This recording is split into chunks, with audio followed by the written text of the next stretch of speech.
ആണവ കരാറിൽ ഇറാനും അമേരിക്കയും തമ്മിൽ നേരിട്ടുള്ള ഉന്നതതല ചർച്ച ശനിയാഴ്ച നടക്കുമെന്ന് യു.എസ്. പ്രസിഡന്റ് ഡൊണാൾഡ് ട്രംപ് അറിയിച്ചു.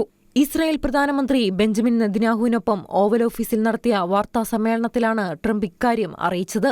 ചർച്ചകൾ വിജയിച്ചില്ലെങ്കിൽ ഇറാനെ സംബന്ധിച്ചിടത്തോളം അത് വളരെ മോശം ദിവസമായിരിക്കുമെന്ന് ട്രംപ് പറഞ്ഞു.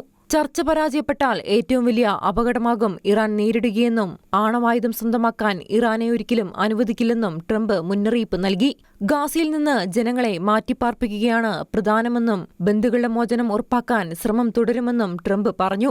ഗാസയിലുള്ളവർക്ക് മറ്റു രാജ്യങ്ങളിലേക്ക് സ്വമേധയാ പോകാനുള്ള അവസരം ലഭ്യമാക്കുമെന്ന് ഇസ്രായേൽ പ്രധാനമന്ത്രി ബെഞ്ചമിൻ നെതന്യാഹുവും വ്യക്തമാക്കി. ഇറാന്റെ ആണവ പദ്ധതികളുമായി ബന്ധപ്പെട്ട പരോക്ഷ ഉന്നതതല ചർച്ചകൾക്കായി യു.എസും ഇറാനും ശനിയാഴ്ച ഒമാനിൽ കൂടിക്കാഴ്ച നടത്തുമെന്ന് ഇറാൻ വിദേശകാര്യമന്ത്രി അബ്ബാസ് അരാഗ്ചിയും തന്റെ സമൂഹമാധ്യമത്തിലൂടെ അറിയിച്ചു. അമേരിക്കയുമായുള്ള ചർച്ച ഒരു പരീക്ഷണം പോലെ തന്നെ ഒരു അവസരവുമാണെന്നും പന്തിപ്പോൾ അമേരിക്കയുടെ കോർട്ടിലാണെന്നും അരാഗ്ചി പറഞ്ഞു. 1980 ഇറാനിലെ അമേരിക്കൻ എംബസിയിൽ വിപ്ലവകാരികൾ അതിക്രമിച്ചു കയറി 53 നയതന്ത്രജ്ഞരെ 444 ദിവസത്തേക്ക് ബന്ദികളാക്കിയതിനെ തുടർന്ന് ബന്ധം വഷളായതോടെ ഇറാനും യു.എസും തമ്മിൽ നേരിട്ട് നയതന്ത്ര ബന്ധമില്ലായിരുന്നു.